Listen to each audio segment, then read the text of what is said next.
Pour vous donner une idée, après une fois qu'on s'est payé un salaire, ça a mis 3 ans et demi. Donc je me rappelle que j'étais en vacances et que j'avais beaucoup de stress à ce moment-là. Et je me disais, comment on va faire? Parce que là, on n'a vraiment plus un bal. Moi, je trouve que appeler, ça marche beaucoup mieux que des campagnes d'emailing à l'infini où ça se ressent ça se ressent même quand tu travailles très très bien tes mails avec des variables, etc. Oui.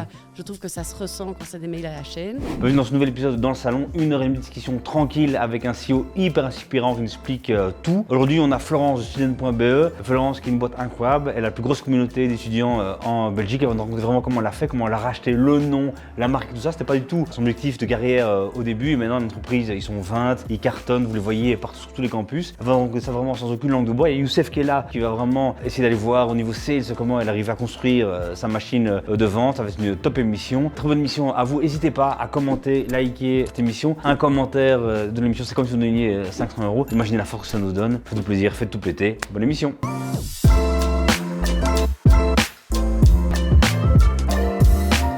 Florence, bienvenue. Merci. Bienvenue dans cette super émission. Youssef, ça va? Ça va et toi?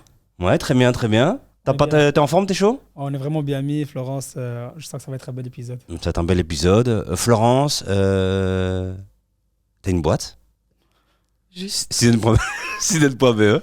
Tout à fait. T'es au milieu de plein de réseaux, étudiants, ça et tout. C'est une boîte qui marche très très bien. Et pourtant, moi, j'ai l'impression qu'on te connaît pas trop dans l'écosystème. Et donc, ça va être l'occasion, moi, d'aller un peu voir ce qui se passe, comment t'as créé cette boîte, quelle est l'ambition, quel est le projet. Comment tu fais pour... Vous êtes combien d'employés aujourd'hui? 15. Incroyable. Je crois que c'était la moitié, donc vraiment impressionnant. Tu vois, c'est ça. Ah, on peut dire que t'es un peu en dessous du radar ou quoi? Oui, c'est assez correct. Tu fais volonté ou t'as pas le temps? C'est juste, c'est pas trop mon truc, le personal branding. Ok. Mais je sais que je devrais le faire. Ouais. Mais Bah écoute, commençons aujourd'hui, quoi. Commençons aujourd'hui. Student.be, tu peux nous rappeler, c'est quoi? Alors, c'est une plateforme web pour les étudiants et les jeunes professionnels, pour les aider à trouver un job étudiant, un stage, un premier emploi, mais aussi tout ce qui a un lien avec la vie étudiante. Donc, un code, des conseils pour partir en Erasmus, des conseils pour faire un bon CV... et toutes ces choses-là. Donc vraiment pour aider les étudiants dans leur parcours étudiant. C'est beau. Justement, en tant que fraîchement diplômé, on va dire, ça fait pas 15 ans que je suis diplômé, je me disais, ça c'est vraiment un site que j'aurais voulu avoir quand j'étais étudiant. J'ai l'impression que vous répondez à 80% des besoins, en tout cas des étudiants. C'est l'idée, humblement. Mais donc ce site, il existait, que tu racontes? T'aurais aimé avoir ce site-là, mais il était là? Ouais, j'aurais aimé le connaître. Tu l'as jamais vu, tu veux dire? Il n'était pas dans tes campus? Ouais, j'étais diplômé pour en 2018. le trouver, il suffit d'aller sur Google, parce qu'on a un excellent référencement naturel. Non, j'ai juste dit quand j'ai terminé mes études en 2018 et avant, justement, je cherchais pas tout ça. Ah, ok, donc, voilà. c'est ma faute, c'est pas ta faute. Ton SEO est parfait. Et raconte comment elle vient, cette idée? Donc, en fait, on a eu l'opportunité de racheter le nom de domaine student.be. Et puis, on s'est dit, tiens, c'est quand même un chouette nom, on va en faire quelque chose. Et à ce moment-là, j'avoue que on est deux, donc j'ai mon associé Mathieu. Et donc, à ce moment-là, on était un peu en train de se demander... on avait notre parcours à nous, où on se disait qu'on avait dû un peu se débrouiller nous-mêmes pour trouver un job une fois qu'on était diplômé, etc. Et que, donc voilà, il y avait quelque chose à faire avec cette plateforme. Donc, on l'a repris, on a fait un nouveau site, on l'a traduit en néerlandais parce que notre objectif, c'était vraiment d'être belge et vraiment national et représenter vraiment tous les étudiants en Belgique. Donc, on s'est dit que c'était pas mal d'avoir quand même un site bilingue. Et l'argent est en Flandre? Pardon? Et l'argent est en Flandre? C'est aussi. C'est rien. Il y a une situation économique différente. Oui, on s'est parlé ici, raconte peut-être avant, quand tu dis, tu sais, pour les gens qui regardent, tu rachètes un site et une opportunité. Comment ça se passe? Comment ça se crée une opportunité comme ça? Bon, j'avoue que c'est un peu via. C'était un moment où moi, j'avais envie de changer de job.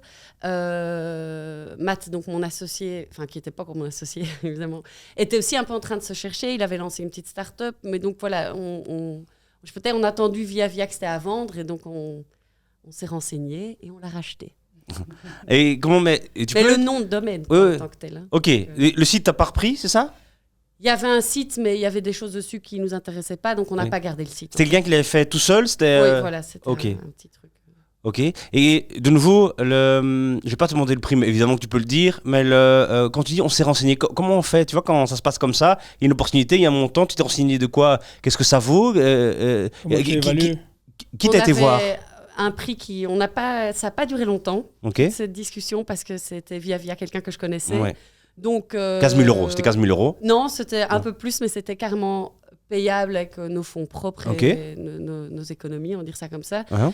Et puis, en fait, au début, on a quand même commencé prudemment. On bossait encore à côté, donc on ne s'est pas retrouvés à devoir absolument dépendre à 100% de Student. Ok, Donc, on a tous les deux continué à bosser et on a lancé Student en même temps. En même temps. Ok. Et t'as été voir... Pardon, excuse-moi, Youssef. Donc, je voulais juste savoir la vision initiale. Donc là, voilà, tu étais avec Mathieu, on va dire vous êtes potes à ce moment-là. Vous travaillez chacun dans son coin. Et il y a un nom de domaine et tu te dis, ça y est, je le prends, je mets plus de 15 000 balles, on va dire ça comme ça. Ouais, Et, un peu plus parce qu'il a fallu construire un site. Justement, donc voilà. 50. Voilà. Oui, Ça a quand même coûté. Ouais. Mais il y avait une vision derrière, je veux dire, c'est pas venu à comme ça. fond. Moi, ce que j'ai envie de savoir, Donc- c'est vraiment le début. Avant que l'idée vienne, qu'est-ce qui a fait que l'idée est venue et c'était quoi la vision à ce moment-là? Ben, en fait, en gros, c'est l'idée de se dire que quand tu es jeune étudiant et que tu as, par exemple, fait des études, ben, pour ma part, par exemple, j'ai fait des études en éco, en fait, tu penses que la seule voie, c'est des jobs dans ton secteur. Et en fait, notre objectif, c'était aussi de montrer toutes les perspectives. Et encore plus maintenant, c'est en fait encore plus d'actualité qu'à l'époque où on a commencé. Maintenant, en fait, beaucoup de boîtes, elles s'en foutent un peu de ton diplôme. Ce qui compte, c'est ton mindset, ta personnalité, ta façon que tu as de travailler. Et donc, notre objectif, c'est vraiment ça. C'était un peu ça l'idée. C'était de pouvoir montrer à un jeune toutes les perspectives de carrière qu'il y a. Et que c'est pas parce que tu as fait le droit que tu vas devenir avocat ou être juriste. Et que c'est pas parce que tu as fait éco que tu dois avoir une fonction dans ce truc-là. Donc, c'était vraiment dans l'idée de montrer toutes les perspectives. Voilà, on s'est dit que ça nous parlait à fond. Donc, ben voilà, en passant par une plateforme, ça Et ton métier à l'époque, c'était quoi? Tu faisais quoi? Je travaillais dans le secteur éolien. Donc, j'étais dans le développement de parcs éoliens. Ok. Et ta formation avant ça, c'est quoi? J'ai fait Sciences Éco. Ok, mais alors comment, quand même, j'entends ce que tu dis, hein, mais comment tu passes de je travaille dans l'éolien à je vais racheter un site et non, c'est un truc que je connais pas du tout, on est d'accord? On est d'accord. Ouais. C'était juste déraisonnable parce que c'est la jeunesse, tu vois, c'était fou, tu te dis putain, ça à c'est parce vendre. que moi, enfin, je sais pas, je me dis que c'est à ma portée, quoi, qu'il suffit de travailler. Ok. Voilà, j'avoue. Et tu regardes d'autres choses? Il y avait une veille, tu vois, l'année d'avant, t'avais regardé Non, plein d'autres trucs. Non, pas spécialement. Non. C'est venu. Parce qu'en fait, j'aimais encore bien mon boulot, mais à un moment donné, voilà, je me disais que c'était le temps de changer. Et non, tout ça s'est fait en fait très très vite. Et j'avoue que je me disais, ok, j'y connais rien en code, j'y connais rien en recrutement, j'y connais rien en marketing. Très bon démarrage, ah non, pour reprendre un. Très bon. Mais après, je sais pas, j'ai l'impression qu'il y a beaucoup de common sense et qu'il y a un sens logique. Et puis, on teste, on se débrouille. Enfin, ça m'a pas fait peur, à vrai dire. Surtout que, comme je disais, on a quand même commencé prudemment parce qu'on n'a pas spécialement lâché nos jobs. Oui. Et puis, très vite, on a vu qu'il y avait moyen de faire quelque chose. Et puis, à un moment donné, on a lâché nos jobs et on y a été à 100%. Quoi. Quand t'as dit à tes parents ou à tes proches, quoi, ouais, je vais racheter un site d'étudiants et tout, c'est quoi la réaction? Il y a eu des... Elle leur a pas dit. Bon, elle leur a pas dit. Ouais. Si, si, quand même. Il y a eu des réactions différentes. J'avoue que j'ai ressenti quand même que chez certains, il y avait quelque chose de très... Mais c'est une question de décalage de génération. Il y avait quelque chose de très abstrait de se dire que tu travailles dans le web. Et alors, j'ai dû commencer à expliquer que chez Google, il y avait aussi beaucoup de gens. Que chez Facebook, il y avait aussi beaucoup de gens. Et que donc, il y avait moyen de vivre d'un site Internet. Mais c'est vrai que je sentais que... Voilà, dans les générations du dessus, parfois il y avait un petit décalage en mode quand est-ce que tu te trouves un job? Non, mais j'ai un job en fait. Et ça, je l'ai quand même entendu pendant longtemps après avoir démarré. Alors, t'en es où? Quand est-ce que tu commences à chercher? Comment dire? T'es un peu l'original de la famille. Ah oui, Alex, ces histoires de. Non, mais maintenant c'est bon, maintenant Ouais. ils ont compris, etc. Surtout qu'en fait, ma sœur bosse chez Student. Donc, entre-temps, on est Ok. deux dans la fratrie. Népotisme, Non, mais. Ça s'est fait par hasard. C'est pas moi qui étais à chercher, c'est elle Bien qui sûr. est venue. Non, en vrai, c'était au tout début, donc on a vu notre première offre d'emploi. Donc je la publie sur LinkedIn et je la publie un peu dans les réseaux, sur Facebook, etc. Et c'est elle qui appelle mon associé et qui dit comme ça, vous recrutez, vous m'appelez pas. Et donc, Ok. moi, j'étais là, mais je n'osais pas te proposer ce job. Je sais pas si tu as envie de travailler avec moi. Ouais. Et donc, elle a dit, mais si, ça me botte à fond. Ça fait 5 ans qu'elle est là. 5 ans. Ouais. Incroyable. Ça, on en parlera après. Mais enfin, dis-le maintenant. C'est facile de travailler en famille comme ça? En tout cas, ça se passe très bien. Bon, c'est ma petite sœur, on a 8 ans d'écart. Ok. Donc, ça joue peut-être aussi dans... Bon, ça se passe super bien. Elle appelle madame au taf. Non, pas du tout. Oui, pour pas montrer. On se vous voit, En fait, tu vois. aujourd'hui, personne ne sait encore chez Student.be que c'est sa sœur. Voilà, on l'annonce là maintenant. On a quand même le même nom de Quoi famille. Hein, je veux dire. Non, en vrai, ça se passe super bien. Enfin, en tout cas, moi, je trouve que ça se passe super bien. On verra ce qu'elle dit. Mais... Franchement, on le fait, on l'appelle. Franchement, on le fait. On le fait. Julien, après, on va FaceTime avec elle, on lui demande. On le met dans la vidéo, évidemment. Non, moi, en vrai, je trouve ça génial parce qu'on s'entend bien et on se voit tout le temps. Donc, bon, je trouve ça super cool. Et j'avoue qu'on arrive vachement bien à splitter. Donc, quand on est en famille, on parle jamais boulot. Quoi. Ah ouais? Ouais. Très, très belle réussite. Mais par contre, au boulot, on parle parfois famille. Ah ouais. Là, ça dérape. Et il y a ce nom magnifique, Student.be. Ok, il parle, les marchands de langue et tout. On est dans le marketing, on est bon. Mais alors, 10 000 jobs, c'est quoi ça?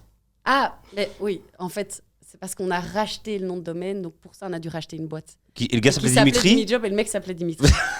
Ah ouais. Et il était dans le job. Ouais, ça fait sens évidemment. Ça fait longtemps qu'on se dit qu'il faudrait Oui, qu'on changer change le un nom jour. de la société. Mm. Mais voilà, ça fait partie des choses sur la to-do qui Oui, non. n'arrivent pas à remonter. Parce que on a travaillé avec Florent sur un autre projet et donc on est très content d'ailleurs du. En fait, je sais pas si on est très content, mais c'était en tout cas chouette de collaborer avec toi. Et je vois une facture l'autre jour, 10 000 jobs. Je dis mais 10 000 jobs, mais je mettrai avec ces gens-là, c'est qui? Et en plus une grosse facture évidemment, donc pas un restaurant quoi, un truc un peu conséquent. Et j'arrivais pas à retrouver. Et je me demande à tout le monde, 10 000 jobs, vous avez travaillé avec? Comment j'ai payé cette facture moi? C'est qui? Et puis j'ai capté que Mais il n'y c'était. avait pas notre logo dessus. Mais dans mon paiement, Ah, ok. c'était Ok. le truc comme ça. Non, mais voilà, c'est sur la to-do. On doit Ok. changer le nom de la société. Ça va arriver. Parce que c'est vrai que ça ne veut rien dire. Oui. Et justement, moi, on a toujours dit que voilà, la niche des étudiants, c'est vraiment une niche où c'est galère à se faire de l'argent. Voilà, un business, il y a la vision, mais il y a d'autre côté le business model et la monétisation, on va dire, de toutes tes actions. Comment est-ce que tu es venu l'idée et surtout, comment est-ce qu'au début, tu voyais le côté monétisation et après, on va venir sur l'évolution de celle-ci. Bah, très vite, on s'est rendu compte que le challenge avec une plateforme comme ça, c'est que c'est une question de communauté. Donc, tout dépend de ta communauté. Donc, nous, ce qu'on s'est dit, on n'a pas besoin d'avoir un site qui est une Rolls-Royce. Ce qu'il nous faut, c'est des gens.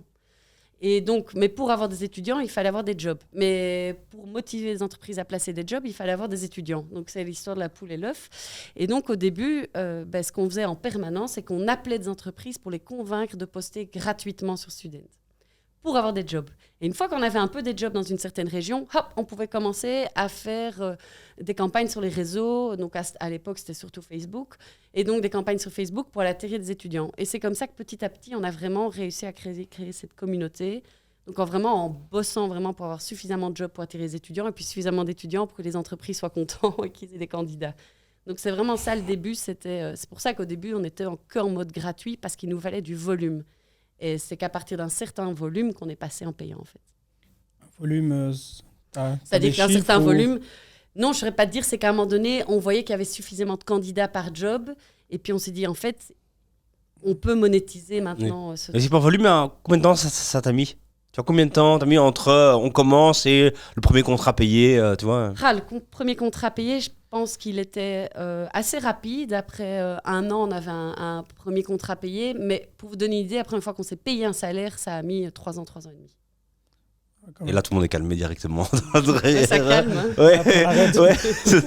Ok, je fais pas les étudiants, je fais autre chose. C'est aussi parce qu'évidemment, on a décidé de continuer de nous-mêmes, sur fonds propres. On aurait pu faire ce que beaucoup font maintenant, c'est un projet, aller faire une levée de fonds, etc. Donc nous, on l'a pas fait comme ça, on a gardé notre job. Pourquoi t'as pas fait comme ça? C'est évidemment très bien, hein, que Bootstrap, et maintenant c'est devenu c'était à la mode de lever des fonds, maintenant c'est à la mode de pas lever des fonds et d'être Bootstrap, et toujours lever des fonds, tu as de la chance, t'as pas tes actionnaires et tout. Et donc, pourquoi t'as fait ce choix-là à l'époque? J'avoue que c'était il y a 8 ans, peut-être qu'il y a déjà des choses qui ont changé finalement, mais autour de moi, j'avais pas encore plein de gens qui avaient lancé des boîtes non plus, et donc, je sais pas, ça s'est fait naturellement qu'on s'est dit on va continuer comme ça, on va garder notre job, on verra, et... Voilà, on n'a pas tellement réfléchi, on a continué, mais j'avoue que vu par après, mais je suis assez contente. C'est sûr.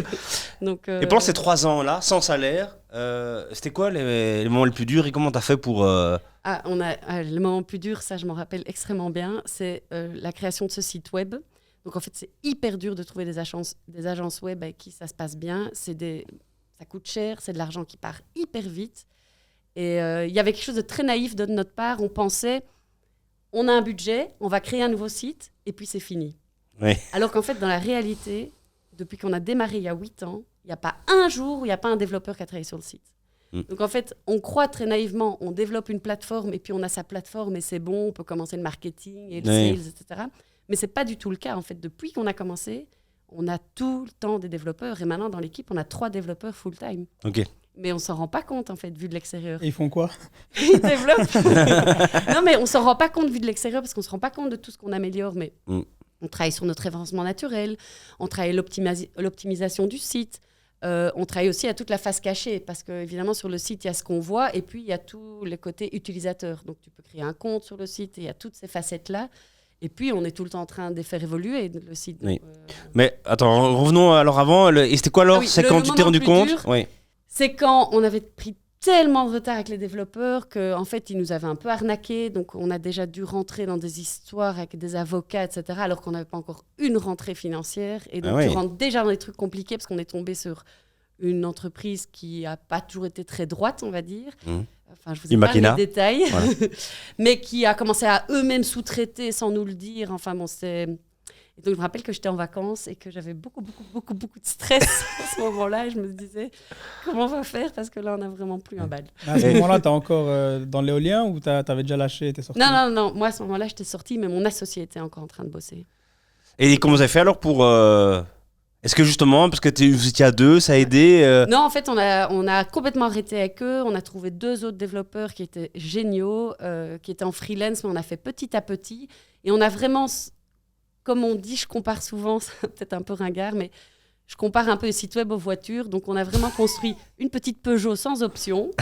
et on a construit là-dessus notre communauté pour avoir des rentrées. Et au fur et à mesure, on a rajouté des options pour vraiment avoir un site web très complet, quoi.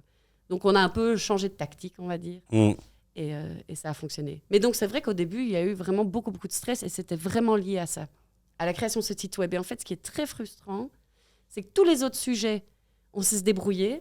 Tu vois, même si tu n'as jamais fait de marketing, tu peux te débrouiller, tu peux lire. Si tu n'as jamais été fait de sales, se débrouiller. Mais coder, c'est pas te débrouiller. Mais 8 ans plus tard, maintenant, il y a le no-code qui aide et qui permet de faire des... Mais ça, tu n'avais pas ça à ton époque. Non.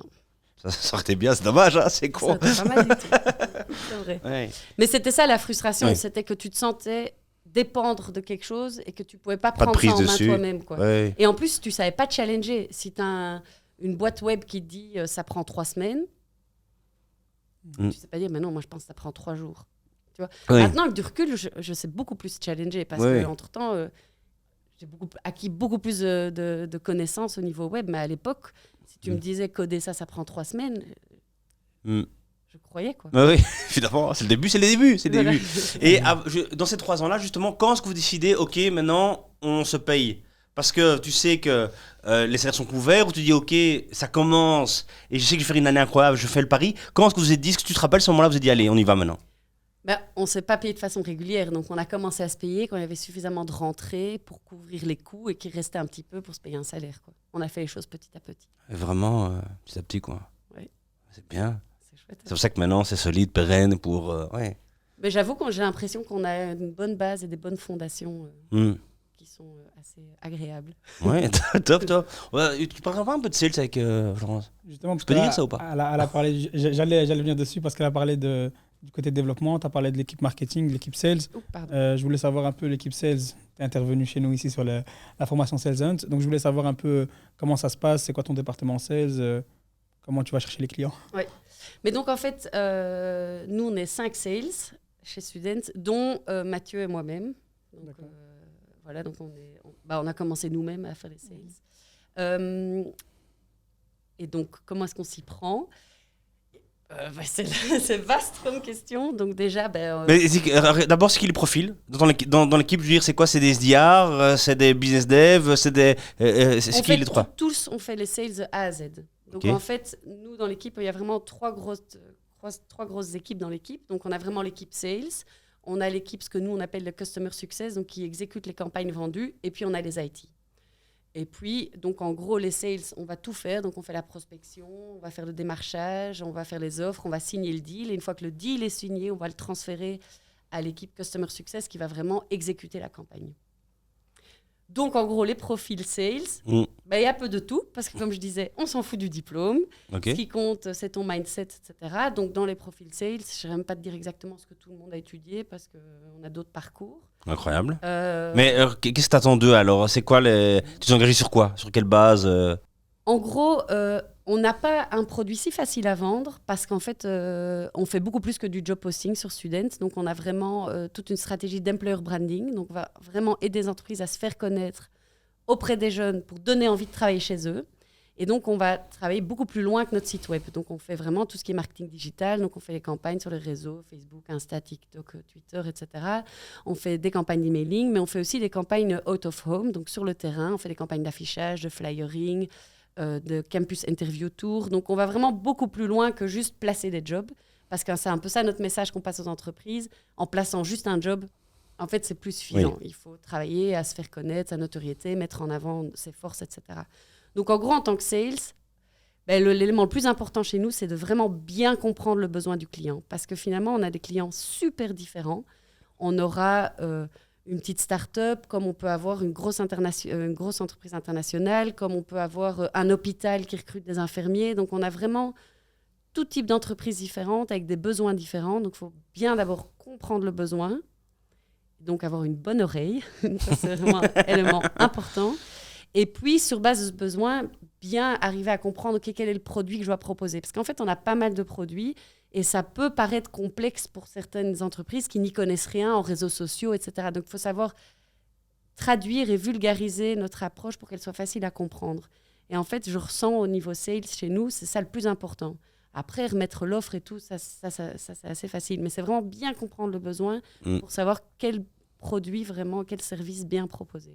Et comment tu listes les gens que tu vas contacter? Comment ça se passe?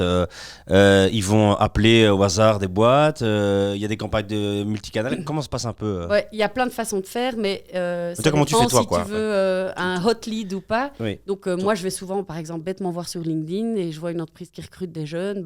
Je sais que ça, c'est un client potentiel, quoi.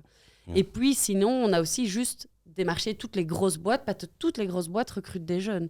Oui. Je pense les Big Four, toutes les grosses entreprises, elles galère recrutent en beaucoup plus. de jeunes. Ouais, Les Big Four, ils sont vraiment en galère là. Oui, c'est pas toujours facile. Oui. C'est quoi démarcher une Big Four, tu vois? Trouver la bonne personne de contact et appeler. Tu peux pas nous dire en fait, c'est ça? Si, tout à fait. C'est parce que ça dépend. On n'a pas vraiment une stratégie parce qu'en fait... Mais ta meilleure... Tu vois, donne-nous un truc concret, moi, tu vois. par exemple, ma façon de faire, c'est téléphoner. Moi, je Ok. trouve que appeler, ça marche beaucoup mieux que des campagnes d'emailing à l'infini où ça se ressent ça se ressent même quand tu travailles très très bien tes mails avec des variables, etc. Oui. Je trouve que ça se ressent quand c'est des mails à la chaîne. Donc moi, j'ai tendance à juste appeler. Ok, de quelqu'un qui te connaît pas, Mhm. t'appelles. Et déjà, quand on trouve le numéro de téléphone, t'appelles l'accueil, non, quand même? Si. Parfois, tu appelles l'accueil et tu te renseignes sur LinkedIn pour trouver la bonne personne de contact. Tu appelles l'accueil, tu dis j'aimerais parler à un tel. Et tu fais bonjour, voilà, student.be, je vous appelle parce que j'ai vu que vous recrutiez des jeunes et je pense qu'on peut être intéressant pour vous et vous aider. Moi, je trouve, mais c'est personnel, que le téléphone, c'est ce qui marche le mieux. Par contre, dans l'équipe, je vois qu'il y en a qui fonctionnent par mail, par des campagnes d'emailing. Et en soi, ils ont aussi un bon retour. Mais c'est juste que tu dois prospecter beaucoup plus que pour avoir un... En fait, moi, j'ai l'impression que les sales, il faut laisser les gens faire à leur intuition en donnant un peu des outils. Voilà, moi, ça, c'est mon approche. Okay. Mais il faut que ça suive, évidemment, il faut que ça marche. Mais s'il y en a qui préfèrent passer par mail, parce qu'ensuite, quand tu passes un coup de fil, tu peux dire « je vous ai envoyé un mail Oui. » et que ça leur facilite la vie, pourquoi pas. Moi, j'aime bien appeler direct. Moi, j'adore faire ça, appeler après quand le mail est déjà envoyé pour déjà accuser l'autre. Je vous envoie un mail, vous l'avez pas lu? Ah, tiens, c'est bizarre, je vous ai écrit pourtant. Mais raconte, comment tu fais pour, tu vois, ça stresse plein de gens d'appeler. Ouais. Okay, tu vois, un inconnu, l'accueil, machin et tout. Comment tu fais toi avant de te lancer? Est-ce que tu te prépares? Tu dis allez yes, appeler, ça va aller Florent, je suis la meilleure université du monde, j'y vais. Non, j'avoue que c'est toujours un peu stressant. Moi, ce que j'aime bien, c'est que je me fais genre une petite liste avec quelques contacts, je me mets dans une salle seule et tu passes tes coups de fil. Et j'aime bien être seule dans ma bulle parce que c'est vrai que de temps en temps, tu as tendance à réutiliser les mêmes accroches ou les mêmes blagues. Hein. Okay. Donc, il y a une petite répétition qui s'installe et donc c'est pas mal si les autres t'entendent pas. Donc, moi, j'aime bien faire ça comme ça. Ou bien j'aime bien être à l'impulsion. Donc par exemple, si tu vois une boîte qui fait une publication sur LinkedIn ou sur une autre plateforme, peu importe, ou sur les réseaux, et que tu vois qu'il y a quelque chose, tout de suite appeler et pas attendre, tu vois, se dire, OK, là, il y a une opportunité, j'appelle Faut y aller. direct. Donc, parfois, j'aime bien aussi fonctionner à l'impulsion. Par exemple, un petit truc que nous, on fait chez Students, c'est par exemple sur les réseaux sociaux, moi, j'ai 22 ans. Voilà. Comme ça, je vois, Ok. comme ça, je vois qui dépense de l'argent en essayant de me cibler. Oui. Et comme ça, Pour ceux qui ne l'ont pas vu, Florence n'a pas 22 ans. non, je n'ai pas Elle 22 est très ans. proche, mais elle n'a pas 22 ans. Pas Ouais. du tout proche, mais pas du tout 22 ans. Ouais. Mais donc, Comme ça, t'es ciblé par les... comme ça, je suis ciblée par les Très boîtes, malin. que ce soit du Ça, recrutement. c'est malin. Ça, c'est sneaky, vraiment. C'est ce qu'on Là, aime. c'est gros, C'est ce ça. qu'on veut dans cette C'est ça. émission. Mais c'est pas tellement sneaky au final. hein. Ah, mais c'est malin, c'est Mais, efficace. Ouais. Et donc, mais comme ça, je vois quelle boîte recrute, mais je vois Mhm. aussi quelle boîte démarche les jeunes en général, parce que nous, on a aussi des entreprises qui font appel à nous juste parce qu'ils veulent cibler les jeunes. Et ça peut être... Oui. On avait par exemple fait une campagne récemment pour l'association Wallonne pour la sécurité routière. On a Ok. fait une campagne pour sensibiliser les jeunes à la sécurité sur la route, les Mhm. campagnes Bob, etc. Oui. Donc ça n'a rien à voir avec le recrutement, mais la cible, c'est les jeunes. Jeunes, et donc et nous, tu on l'as, peut quoi. aider. Ouais. Voilà. Et donc, tu vois passer ça parce que... T'as 22 ans sur le truc, quoi. entre autres, et puis parce Ouais. qu'on recherche sur LinkedIn, on participe aussi à des salons, et donc là, tu vas voir des entreprises. Ça, c'est un excellent moyen aussi pour rentrer en contact, c'est des salons. Là, tu as tout de suite un face-à-face, et ça, c'est pas mal. Et on dit souvent que voilà, quand tu commences, il vaut mieux avoir une certaine cible, etc. Ici, de ce que tu me dis, tu as la petite start-up du coin et tu as le Big Four qui gère la moitié du pays. Comment est-ce que tu n'as pas vraiment certaines, on va dire, certaines règles ou certaines tendances au niveau des Si. cibles? Oui, au début, on ciblait quand même toutes les entreprises qu'on voyait à tous les salons de l'emploi. Donc, c'est-à-dire que, par exemple, toutes les unifs et les hautes écoles, les organisent plein de salons de l'emploi, et tu as des entreprises qui participent à toutes. Oui. Tu as compris qu'elle est Il y a- très, il y a- très à il y la a recherche besoin. de jeunes. Donc, Oui. au début, on a ciblé des boîtes qu'on sentait qu'il y avait... Le besoin était déjà là. Donc, on ne devait pas créer le besoin. Le plus gros challenge, c'est quand tu dois créer un besoin. Donc, ici, on allait voir des boîtes où on savait qu'elles recrutaient des jeunes et qu'on ne devait pas les convaincre de l'importance de travailler avec des jeunes. Tu vois. Donc, on a commencé quand même avec une cible plus simple. C'est pas spécialement plus simple, mais en tout cas, où on était sûr que le besoin était déjà là. Donc, en fait, la cible n'est pas, on va dire, c'est pas une cible où on va se dire, oui, c'est une boîte entre 10 et 15 personnes qui fait autant de Non, chiffre pas d'affaires. spécialement. C'est vraiment, elles ont manifesté un comportement, on va dire, elles recrutent. Et donc, au final, tes concurrents, c'est les boîtes de recrutement. Si on peut... Oui, en quelque sorte, mais les boîtes de recrutement sont aussi nos clients. Donc, on travaille avec beaucoup de boîtes Malin. de recrutement. Aikido, tu Malin. Voilà. Ou par exemple, au tout début, c'est des clients qui sont là depuis longtemps. On a aussi démarché tout ce qui est bureau d'hôtesse, les bureaux stewards, etc., Et qui ont besoin de plein Toujours d'étudiants. une main, ouais, qui ont besoin Donc de c'est le main-d'œuvre business étudiante, en quoi. fait. Ouais, tout à Par fait. exemple, un client très ancien, c'était aussi tout ce qui était Deliveroo, parce qu'ils avaient besoin de gens sur leur vélo. Et Ouais. ça, c'est de nouveau des étudiants. Donc, on allait d'abord voir des boîtes où c'était Ouais. évident qu'ils avaient besoin d'étudiants ou de stagiaires ou de jeunes Ouais. diplômés. Ce que tu décris là, tu vois, ça a l'air un peu organique et ça marche, hein, vous êtes 15. Avant, on a eu Romain de Shipper qui avait une matrice. Donc on était moins dans l'organique, tu vois. Oui. Ok, chacun ses outils. Mais est-ce qu'il y a des objectifs de vente à atteindre chaque mois, chaque Ah oui, trimestre? oui, oui, oui. Ah Oui, quand ah oui, même. oui, oui, comme d'abord. Ah oui, oui, Ah oui, oui, oui, oui. Ça, c'est évident. Ok. On a chacun des objectifs très clairs, quantifiables à atteindre, que ce soit des objectifs de chiffre d'affaires, mais que ce soit aussi des objectifs de taux de renouvellement et de pas renouvellement. Donc, on ne peut pas se satisfaire de juste avoir des clients qui renouvellent. On en a chacun un objectif d'aller chercher des nouveaux clients. Et pour arriver à ça, on a notre pipe qui doit être bien complet. Donc, il faut prospecter un certain nombre d'entreprises par semaine, il faut avoir un certain nombre de meetings par semaine, avoir remis un certain nombre d'offres par semaine, etc. Ouais, Donc, voilà. Même en tant que Oui. CEO, tu fais ça chaque jour? Enfin, chaque semaine? Tu as aussi les mêmes objectifs ou voilà, Oui, il y a moi un je peu me plus suis light? mes objectifs aussi. J'ai un objectif annuel et puis chez les autres, j'avoue qu'on l'a plus découpé en objectifs mensuels Ok. que chacun doit atteindre en fonction de ton ancienneté dans la boîte. Tu n'as pas les mêmes objectifs en fonction de ton ancienneté tout court et en fonction de ta charge de travail, si tu es focus 100% sales ou pas. Donc on a vraiment des objectifs, évidemment. Évidemment. Il y a de l'organisme. C'est-à-dire que ce que je voulais juste dire, c'est que c'est très large en fait notre cible parce que on a les jeunes de Belgique sur notre plateforme et c'est rare une boîte qui ne va pas à un moment donné devoir recruter un jeune. Donc en fait, Oui. on n'a pas un secteur en particulier, on n'a pas un type d'entreprise en particulier, mais par contre, donc c'est pour ça que qui on va démarcher, en fait, peu importe. Enfin, donc là, c'est très libre, quoi. Et donc maintenant, ici, voilà, il y a plein de jeunes qui nous regardent. Demain, ils ont kiffé Florence, ils ont envie de travailler chez students.be. qu'est-ce qu'ils doivent avoir, à part l'oreille attentive, ça on est Ah d'accord. oui, ça c'est pour la fonction sales. Oui. Voilà, si Par j'ai envie de contre, sales. pour le département IT, aimer coder, nous c'est en Ruby qu'on code et le front est en React. Donc voilà. Et alors pour tout ce qui est CSM, donc vraiment l'exécution des campagnes, là c'est vraiment du marketing digital. Donc c'est vraiment aller exécuter les campagnes sur les réseaux sociaux. Donc il faut vraiment avoir une affinité avec ça. Ça veut dire aussi créer des visuels, savoir écrire de façon sympa aussi pour les réseaux. Et il faut avoir une sacrée rigueur parce que parfois tu dois gérer 30 à 40 campagnes en une fois. Donc ça veut dire 30 à 40 clients au même moment. Donc ça veut dire que tout le monde ne t'appelle pas au même moment évidemment, mais ça demande une vraie grosse rigueur. Bon, évidemment, on a les outils en place, etc. pour ça, mais tu ne sais pas tout retenir dans ta tête. Donc voilà, par exemple, pour cette fonction-là, un élément important, c'est d'être rigoureux et en même temps d'avoir ce côté un peu créatif, etc. Parce qu'on doit s'adresser aux jeunes, donc il faut avoir un chouette langage. Nous, notre challenge, évidemment, c'est d'être toujours au taquet et d'être toujours à la page. C'est d'être sur les bons réseaux, donc on est tout le temps en train de tester des nouveaux trucs, etc. Rejoignez sur Discord si vous voulez. Oh là là, mais oui, c'est bien placé ça. Non, mais par exemple, voilà, tu vois, on a un réseau, on a créé un serveur sur Discord qui s'appelle Étudiants de Belgique. Oui, et donc ça, pardon, non, vas-y d'abord. Mais ça, c'est par exemple un truc qu'on a fait pendant le Covid. Donc, on était impacté par le Covid, les étudiants aussi, fatalement. Les bibliothèques étaient fermées. Donc, on s'est dit, tiens, on va créer un serveur Discord avec des espaces d'études. Et donc, en fait, ça marche pas mal. Chaque fois pendant le blocus, on voit qu'on a de nouveau beaucoup de gens qui rentrent dans nos salles d'études, etc. Donc, c'est ça que je dis qu'on doit tout le temps être au taquet pour être... Parce qu'une acquisition chez vous qui est très maligne, c'est il n'y a pas 60 groupes au student.be. À l'époque, quand c'est groupes Facebook à la mode, vous avez créé des groupes thématiques pour les étudiants.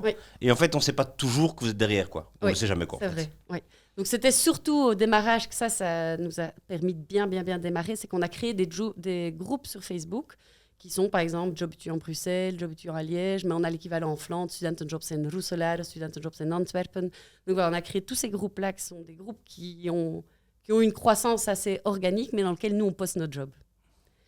Et en fait, qui sont à la base, qui n'étaient pas mis student.be, etc. Entre-temps, on l'a mis, mais à la base... Et les groupes de cotes et tout, c'est toi aussi ou pas, les trucs comme ça? Oui, beaucoup de groupes de cotes sont nous aussi. Très, très mal. Donc on a au total 470 000 membres dans nos groupes. Alors, fatalement, par contre, les tout jeunes, en dessous de 18 ans, ne sont pas sur Facebook. Donc, il faut toujours changer. Et qu'est-ce qui marche maintenant pour toucher les jeunes? Il faut aller où? Ça dépend quel est ton objectif. Si ton objectif, c'est vraiment de la visibilité, Instagram, TikTok, Twitter, ça, c'est vraiment des réseaux qui sont bien pour tout ce qui est vraiment visibilité. Après, si tu veux travailler sur ta conversion, nous, on a tendance à conseiller alors aussi surtout des campagnes d'emailing, du native advertisement, donc c'est vraiment du rédactionnel sur notre site, où tu vas un cran plus loin. Donc tu vas vraiment aller susciter de l'intérêt pour des gens qui ont envie d'avoir des informations supplémentaires. Justement, tu parles de ces réseaux-là, j'ai vu, on a quand même préparé l'épisode, j'ai été voir le TikTok, il est vraiment bien fait. Je ne connais pas le nom de la fille, mais elle gère en tout cas. Elle est bien. Elle est vraiment bien. Elle s'appelle Leslie. Leslie, tu gères. Bien joué. Bien joué. Mais justement, ces vidéos-là, voilà, sur YouTube, etc., je n'ai pas trouvé beaucoup de choses. Je me dis, voilà, est-ce que YouTube, vous avez déjà essayé? J'ai vu qu'il y avait quelques temps, il y avait des petites tentatives. Qu'est-ce qui a fonctionné? Qu'est-ce qui n'a pas fonctionné? Pourquoi J'avoue arrêter? que c'est juste le challenge qu'on ne sait pas tout faire. Si on pouvait être sur tous les réseaux à fond, on le ferait. Et donc, pour le moment, on priorise. J'avoue que là, on est fort focus sur TikTok, Twitter, Insta. Parce que c'est on ce qui sera peut-être marche. sur YouTube, quoi. Ouais. Oui, à fond, et c'est ce qui marche. On est sur Discord, on aimerait bien un peu plus évoluer sur Snapchat, etc. aussi. En sachant qu'il y a aussi student.be, dans lequel on crée beaucoup de contenu sur le site en tant que tel. Donc, un jour, peut-être qu'on sera à fond sur YouTube. Et t'as un head of community, parce que ta communauté, c'est tout dans ton cas. C'est vraiment, comme beaucoup de gens, mais toi, c'est ça que tu vends un peu aux gens. Mais donc, en fait, nous, on a 300 environ inscrits par jour sur le site. Donc, on a vraiment une basonnée, une communauté qui se met à jour très régulièrement. Mais bon, c'est pas par hasard, il faut y travailler. Mais franchement, notre plus grande porte d'entrée, c'est notre SEO. Donc, c'est notre positionnement sur Google. Mais sur lequel on bosse tout le temps. Mais SEO, c'est aussi de l'IT, parce qu'il y a beaucoup de code derrière. C'est aussi beaucoup de rédactionnel, c'est beaucoup de marketing. Mais bon, ça, c'est notre grosse porte d'entrée. Après, on a quelqu'un chez nous qui est 100% marketing et dont l'objectif principal, c'est de garder ce rythme. Donc, de garder ce nombre d'inscrits, etc. Et pour ça, on fait des campagnes plus créatives, on fait des campagnes sur le terrain, on fait plein de choses différentes. Vas-y. Non. Ok, j'y vais. Qu'est-ce qui attire le plus de monde chez Student.be? Tes créations, tes offres d'emploi, tes cotes? C'est quoi le truc qui... Les jobs étudiants. Job étudiant. Ouais, c'est vraiment... Mais ça s'explique aussi assez logiquement parce que un stage ou un premier emploi ou un cote, tu vas pas chercher ça de façon aussi régulière qu'un job étudiant. Oui. Certains étudiants, ils peuvent faire 5, 6, 7, 8, 9, 10 jobs différents sur une année. Yes, Et donc, il y a plus de raisons de revenir pour le sujet du job étudiant. Et en plus, un job étudiant, tu peux en faire un légalement à partir de 15 ans et jusqu'à septembre après l'obtention de ton diplôme. Donc, la durée de vie où tu peux faire un job étudiant est beaucoup plus longue. Là où un stage, tu en fais 1 ou 2 pendant ton parcours. Un premier emploi, normalement, un seul. Et un cote, souvent, c'est quand tu commences ton bachelier ou quand tu vas commencer un master. Alors que le job étudiant est quelque chose de beaucoup plus récurrent. Donc, c'est vraiment de loin notre plus grosse rubrique. Les acteurs en face de toi, ils sont spécialisés. En tout cas, certains. Il y a les cotes, il y a Brucote. Tu vois, il y a des... Vous, c'est quelque chose... Comment tu regardes ça? Tu dois faire, tu dois aller vers ça ou ça peut rester d'être un peu... Oui, on pourrait aller encore plus loin dans notre niche. Mais nous, notre niche, c'est l'étudiant belge. Oui. Et on a plusieurs rubriques. Et c'est vrai qu'on a des concurrents qui sont que sur les cotes, comme tu viens de citer. On aura peut-être des concurrents qui seront que sur les premiers emplois. Voilà, nous, notre stratégie, c'est d'être transverse et d'être partout pour l'étudiant. Comme ça, il a un compte sur Student et avec son unique compte, il peut tout faire. Donc, en fait, on essaye à fond de faciliter la vie de l'étudiant. Donc, l'étudiant, il a un compte sur Student avec son CV. Et avec ça, il peut postuler à des jobs étudiants, à des stages, à des premiers emplois. Il ne doit pas chaque fois faire toute la démarche de se recréer un compte, de remotiver les choses. Non. On fait le plus simple possible pour l'étudiant. Et tu peux lui garantir que tu es le meilleur dans tout ou pas? Ou quand quelqu'un de toi spécialise en face de toi sur les cotes, est-ce qu'il n'est pas meilleur sur les cotes que toi parce qu'il fait que ça? Question. Sur les cotes, je ne veux pas garantir qu'on est les meilleurs. En fait, on a beaucoup de volume. Ça, je peux garantir qu'on a beaucoup. On a une grosse offre. Par contre, par exemple, un de nos challenges, et c'est un des reproches qu'on a parfois des étudiants, et je suis sincèrement désolée pour ça, mais ce n'est pas notre faute. Mais on a parfois des entreprises qui ne répondent pas. Et ça crée beaucoup de frustration. Et c'est un des retours qu'on a parfois des étudiants qui disent « j'ai postulé, mais je n'ai pas de réponse ». D'accord. Et en fait, pourtant, nous, on a vraiment essayé avec l'équipe IT de mettre en place des moyens pour simplifier le travail pour les entreprises. Parce qu'en même temps, je peux comprendre que parfois, tu ne prennes pas le temps de répondre aux candidats qui ne correspondent pas. Mais résultat, ça crée des frustrations près des jeunes. Oui. Bon, ils trouvent un job, évidemment, mais parfois, ils n'ont pas de réponse. Et c'est frustrant. Alors que parfois, tu préfères même une réponse négative qu'une non-réponse. Ça, c'est par exemple un de nos gros challenges. C'est d'arriver à motiver les entreprises pour répondre aux étudiants, même quand ils ne sont pas bons. Et c'est parfois un des reproches qu'on a, par exemple, de la part des étudiants. Ça, t'es codeur, bam, réponse automatique avec les petites variables, payer à l'entreprise qui doit payer plus, et voilà, réglé. Non, mais non, justement, c'est gratuit parce qu'on veut vraiment qu'ils prennent le temps de payer, mais même ça, parfois, c'est pas fait. Et j'avoue que c'est frustrant, mais on pourrait encore aller plus loin là-dedans, et il faut qu'on prenne le temps de le faire. Mais on a déjà mis en place certains trucs. Mais donc, t'as pas besoin d'être la meilleure sur tout, parce que t'as du gros volume, et qui couvre tous les besoins de l'étudiant, et c'est ça le truc. Mais j'ai l'impression qu'on a un outil très efficace. On a beaucoup de volume, donc on a beaucoup d'offres. Donc ça veut dire que tu augmentes tes chances de réussir à trouver un job ou un stage, etc. Par exemple, au niveau stage, on a vraiment une offre gigantesque de tout type d'entreprise. Job étudiant aussi, on aura le petit resto, la grosse boîte. Enfin, c'est quand même bien varié. Oui. Est-ce qu'on est les meilleurs? C'est dur à dire. En tout cas, on est dans les bons. Ouais, c'est pas mal. Justement, moi, hier, j'ai regardé j'avais déjà vu ce post-là, mais je l'ai revu hier et ça m'a vraiment intrigué. C'est le post que tu as mis sur LinkedIn avec les chiffres sur 2021. Je suppose que tu les as pas tous retenus, donc je les ai notés. On va les ressortir. J'ai vu. Teste-la. Donc, tu as dit 6444 entreprises heureuses. Ça, c'est vraiment un très bon chiffre. On parle que 2021. Mais ça, c'est pas des clients. Si tu n'as pas 6000 clients. Non, en fait, on a 6000 entreprises, mais ça peut parfois être une boulangerie qui place un job étudiant tous les 6 mois. Ok. Et qui trouve l'étudiant qui vient l'aider le week-end. Oui. Et elle paye ou pas? Elle paye, oui. Donc, tu as 6000 entreprises clients de ton site, oui. Même des petits, quoi, ça veut dire. Oui, mais c'est des tout petits montants. Donc, c'est-à-dire que pour une entreprise qui arrive sur notre site, c'est gratuit. Donc, tu as 3 crédits gratuits qui te permettent de placer soit 3 jobs étudiants, soit 3 stages. Et après, ça devient payant. Mais c'est 30 € le crédit. Ouais. Et tu fais ton paiement en ligne, etc. Donc, il n'y a pas d'intervention. Il n'y a pas d'intervention.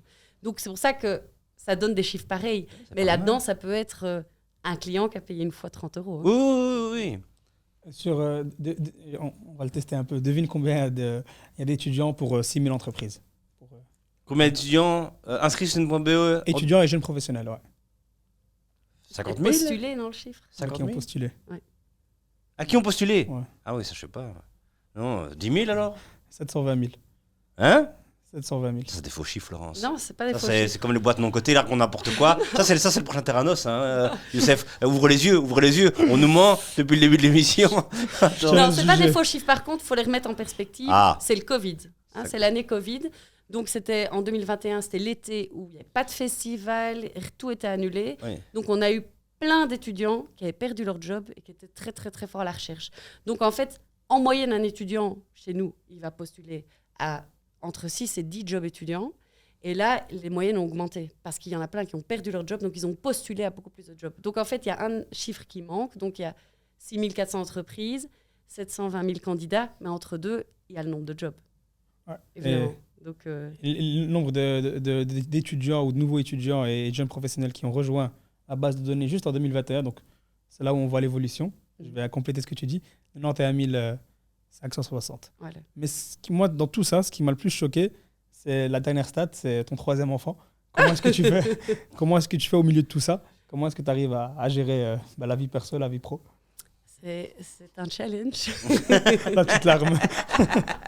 Non, en gros, déjà, je suis pas seule à gérer Student, donc j'ai mon associé, Mathieu, et ça change beaucoup parce que ça veut dire que quand je suis partie chaque fois en congé mat, donc j'ai 3 enfants, et les 3 enfants, je les ai eus sur les 8 ans de Student. Donc, c'est qu'en fait, ce qui est génial d'être 2, c'est que quand moi je partais en congé mat, j'étais vraiment tranquille parce que je savais qu'il y avait Matt derrière et que donc en fait, il me disait aussi je te laisse tranquille. Bon, j'avoue que j'étais quand même curieuse et que j'allais voir les chiffres parce que j'ai du mal à pas aller les voir.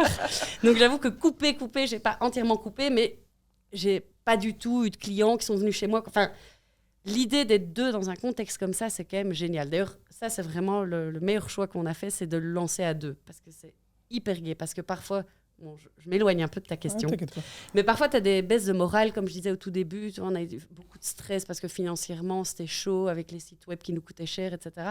Tu as toujours l'autre pour te remonter le moral. Et puis, quand c'est l'autre qui n'a plus le moral, toi, tu remontes. Et j'avoue que d'être à 2, c'est vraiment génial. J'ai des potes autour de moi qui lancent des trucs seuls. Et souvent, je leur dis, je ne sais pas comment tu fais seul. Franchement, je trouve ça beaucoup plus... Parce que tu as ce côté où tu dois te tirer, où l'autre est hyper stressé. Et tu vas dire, attends, donne-moi un peu de ton job, on va essayer de se répartir mieux la charge de travail pour que tu sois moins stressé. Enfin, voilà, le côté d'être à 2 est super apaisant. Mais bon, voilà. Là, Non, mais justement, je m'éloigne de la question. on part là-dessus. On part sur l'associé, on demande un peu comment... Oui, c'est tentant, évidemment. Hein. C'est tentant, oui, c'est très bien. J'ai vraiment envie de partir là-dessus. Donc, Vas-y, alors tu vas-y. répondais oui ou non. on part Sinon, je là-dessus. veux bien repartir sur comment gérer la vie privée après. Hein, si tu veux. Bah ça va, on va repartir dessus. Mais voilà, moi je voulais savoir, et ici en tant que, voilà, sur l'associé, tu parles de maths, t'en parles en beaucoup de bien, donc on va essayer d'inviter une autre fois. Mais comment est-ce que tu décrirais cette relation pour toi, maintenant un jeune qui regarde, qui se dit j'ai un pote, j'ai une bande de potes, lequel choisir, quelles compétences il faut? Lequel choisir? Ouais, déjà. Ouais. Je dois dire qu'il y a une règle qu'on s'est mis dès le début avec Matt, c'est qu'on s'est dit ok, on va être hyper transparent entre nous pour pas créer de non-dits et de frustration. Donc, évidemment, parfois ça mène au clash. Donc, je pense que beaucoup de gens chez Student nous ont déjà entendus Oui. parce que parfois les décibels montent. Mais au moins, voilà. Donc, c'est-à-dire que depuis le début, on fait ça. C'est-à-dire quand il y a quelque chose qui m'énerve ou qui lui, ou je l'énerve moi, on se le dit direct. Ou si on n'est pas d'accord, parce que évidemment, gérer une boîte comme ça, c'est tout le temps prendre des décisions. Donc, on fait ça, on met du budget là ou on met du budget là, on recrute cette personne ou on recrute cette personne. Est-ce qu'on prend cette décision d'aller vers là ou est-ce qu'on va vers là? Donc, c'est tout le temps prendre des décisions. De résultat, on est parfois d'accord, parfois pas. Et donc, c'est des discussions. C'est clair que si j'étais seule ou si lui était seul, parfois ça va plus vite parce que tu vas juste ton chemin. Mais en même temps, ça a du côté positif d'être 2. Et c'est quoi la fonction en fait chez Student.be? Ben, il est aussi sales, comme moi. Oui. Sauf que lui, ce qu'il fait aussi, c'est tout ce qui est gestion de l'admin, et qui est un peu plus ennuyante. Je le remercie de le faire, d'ailleurs. C'est Mathieu. Mais donc toi, t'es managing director et lui, il est... Le titre officiel, c'est quoi? Ah, on n'est pas titre. On n'a pas de titre. Ah si, toi, t'es managing director. Ça, c'est ton titre. Oui, mais et lui, je crois qu'il a mis... On n'a pas de titre, mais moi, c'est moi la boss. Voilà. Mais On non, n'a pas de- c'est le titre que j'ai mis sur LinkedIn, parce Oui, qu'il faut bien mettre c'est un ça. titre sur LinkedIn, Bah, parce qu'est-ce qu'il a qu'il est mis obligé, sinon c'est un champ vide. Et qu'est-ce qu'il a Mais mis, je crois lui? qu'il a mis managing partner ou un truc comme ça. Je vais aller voir. J'avoue qu'on n'est pas très titre. D'ailleurs, dans ma signature de mail, il n'y a pas de titre. Tu vas voir ce qu'on... Évidemment. Par contre, ce que j'oublie son nom de famille, c'est possible. Alors, on va vous dire ça en live. Alors Mathieu, il est cofondateur du plus grand groupe de professionnels en Belgique, jeunes professionnels.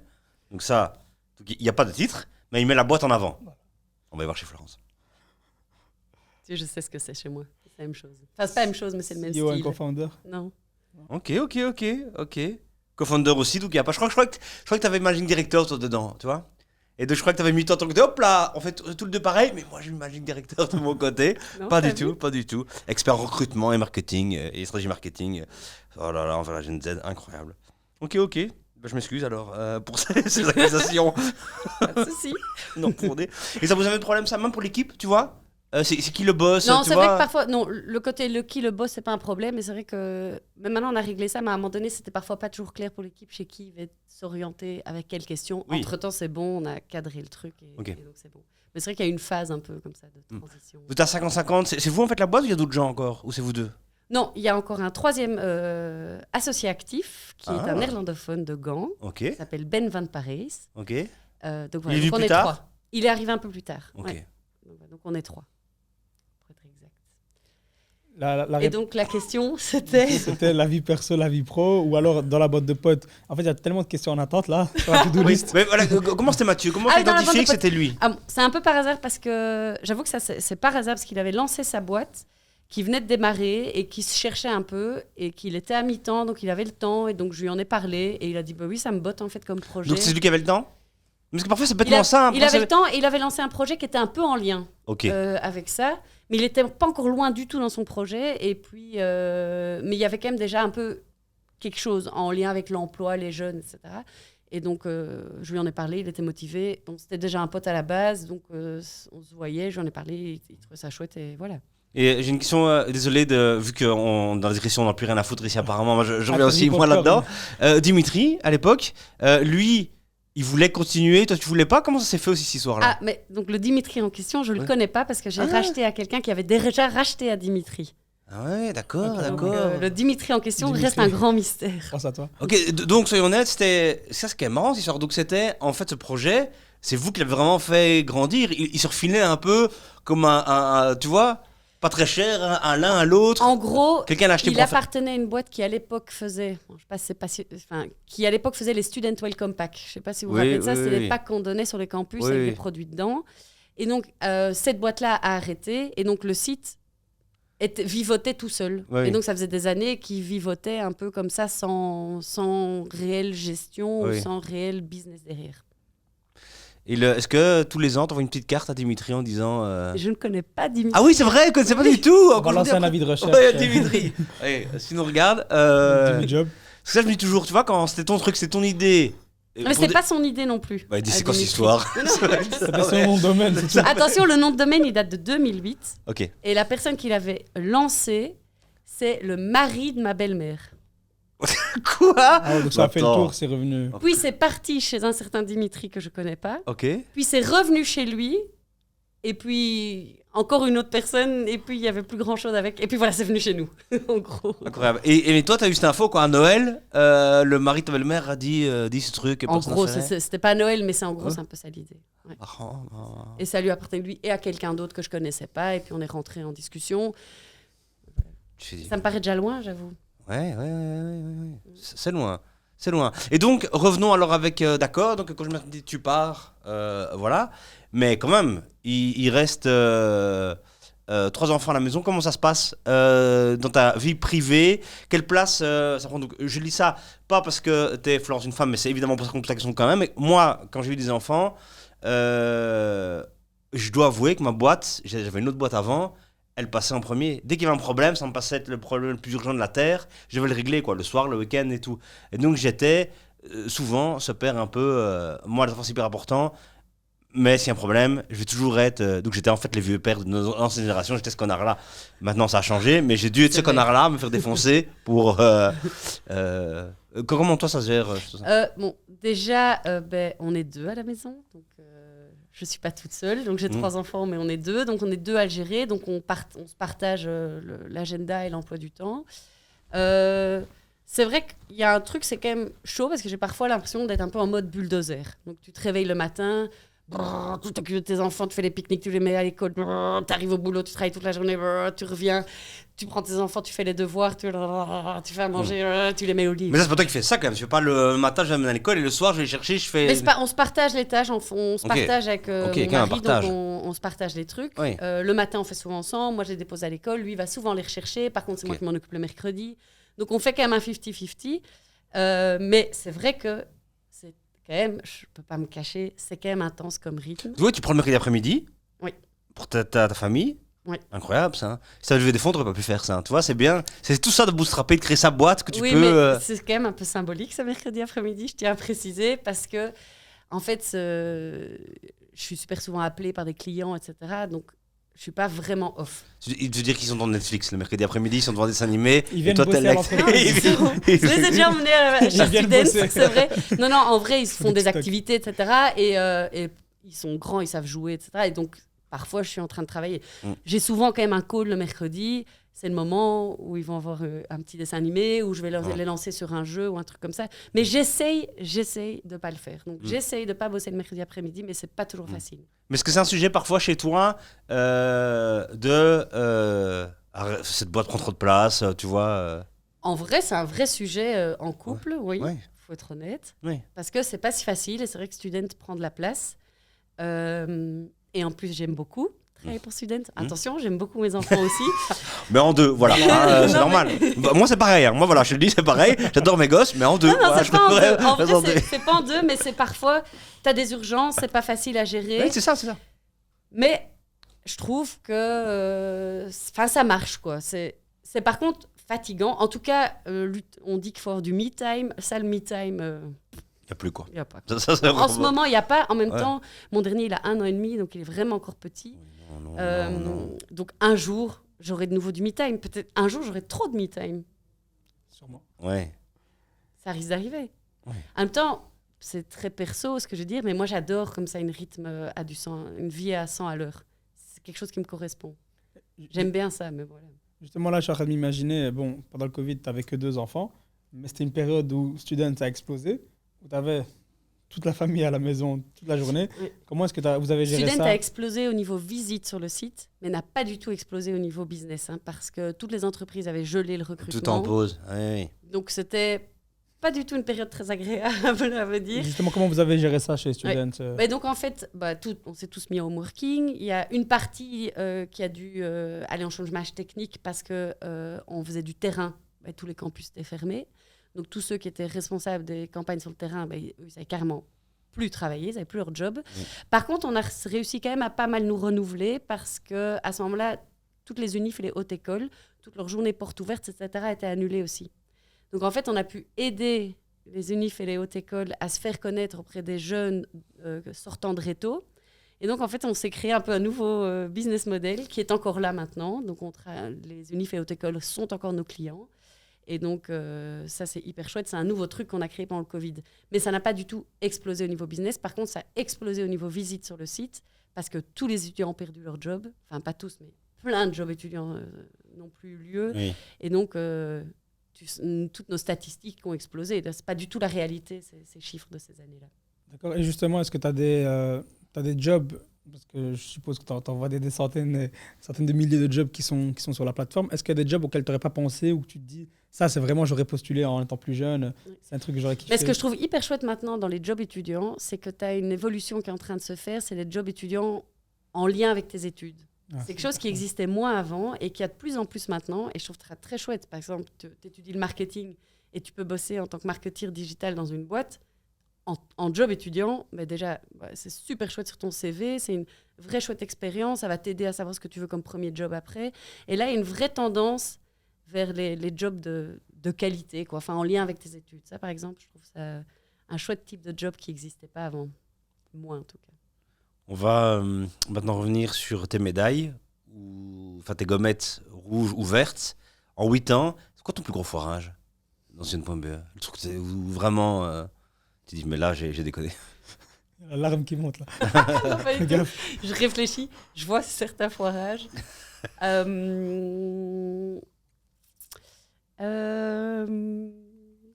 un long... Je crois que les plus gros foirages, c'est là Attention, où on va un truc précis, hein. Pas un truc bateau, Non, oui, non, nanana. les plus gros foirages, Raconte. et je vais revenir sur quelque chose, c'est nos choix de développeurs web IT. Les pauvres, ils prennent cher. Vraiment, ils se font assassiner. Et c'est plus les mêmes, là je parle d'autres, un Ok. peu plus tard dans le projet. Ok, Et le meilleur choix, c'était d'avoir une équipe en interne. oui, c'est ça.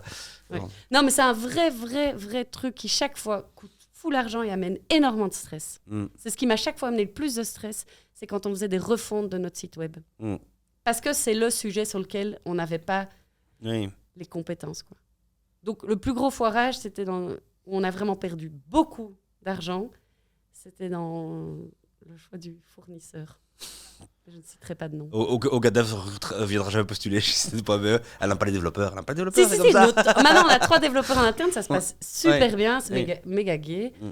Et mais c'est beaucoup plus amusant parce qu'ils réfléchissent avec nous Ouais, au sur le produit. projet, quoi. Ouais, C'est- ils co-développent le produit. Ouais. Quoi. Et c'est quoi ta plus grande réussite sur le 8 ans?